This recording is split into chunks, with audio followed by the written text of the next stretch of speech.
ইশপিতা শবনম শ্রাবন্তী 90 দশকের দর্শকদের কাছে ছিলেন এক জনপ্রিয় মুখ।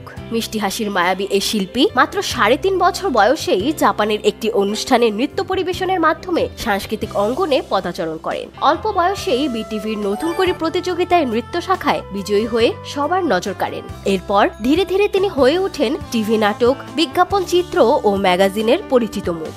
শ্রাবন্তী এমন একজন অভিনেত্রী যিনি খুব অল্প সময়ের জন্য অভিনয় জগতে আসেন, সকলের মন জয় করেন, আবার খুব দ্রুতই পর্দার আড়ালে চলে যান। টেলিভিশনের পর্দায় তার অভিনয় শুরু হয় বিটিভির পাথরের জলপ্রপাত নাটক দিয়ে।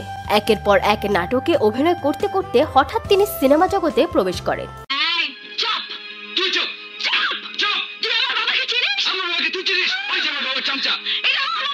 2004 সালে রং নাম্বার চলচ্চিত্রে অভিনয়ের মাধ্যমে তার জনপ্রিয়তা বহুগুণে বৃদ্ধি পায়, যেখানে তার সহশিল্পী ছিলেন অভিনেতা রিয়াজ।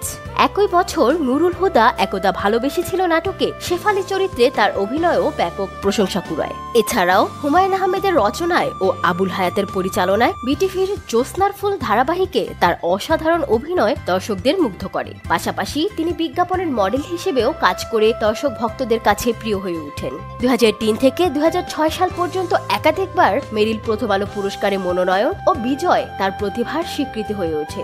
তবে 2010 সালের পর সংসার ও সন্তানদের নিয়ে ব্যস্ততায় তিনি অভিনয় জগৎ থেকে ধীরে ধীরে নিজেকে সরিয়ে নেন। তাকে শেষবারের মতো ডালিম কুমার নাটকে অভিনয় করতে দেখা যায়। বর্তমানে তিনি নিউ ইয়র্কে বসবাস করছেন। প্রায়ই তাকে তার ফেসবুক পেজে সক্রিয় দেখা যায়। রিলস ভিডিও আপলোডের মাধ্যমে তিনি জানান দেন তিনি এখনো আছেন তার ভক্তদের মাঝে, ঠিক তাদেরই একজন হয়ে।